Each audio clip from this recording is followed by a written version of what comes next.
Out of the office of Gerry Connolly that there has been an attack on his district office. Let me go right now to NBC's Ryan Nobles. What can you tell me about what happened at the congressman's office? Yeah, Chris, this is a very scary situation that Congressman Gerry Connolly is sharing about an incident that took place at his district office, which is in Fairfax, Virginia. That's in Northern Virginia, not far from where I'm standing right now. But according to Connolly, an individual broke into his office. Actually, the office was open, so he did not break in. He came into the office while his staffers were there and then had a baseball bat. He was looking for the congressman. He actually specifically asked for Congressman Connolly and then committed what Connolly is describing as an act of violence against two members of his staff. And this act of violence was so serious that both of these staffers for Congressman Connolly were sent to the hospital with what is being described as non-life-threatening injuries. And now the Fairfax City Police Department has already tweeted that they were responding to this incident and that two people were taken to the hospital. So confirming what Congressman Connolly is saying in this particular situation. The congressman goes on to say that he has the best team in Congress and his district office staff make themselves available to constituents and members of the public every single day.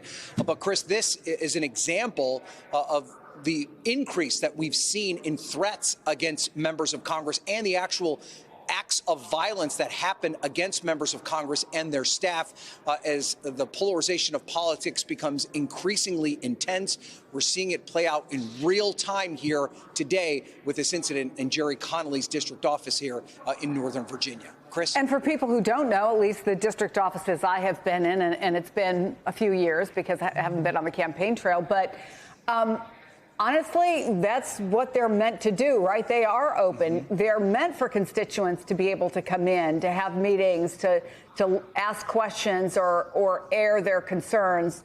I mean, have there been any instances where they've stepped up security around some of these districts' offices that you know of, or is it pretty much business as usual?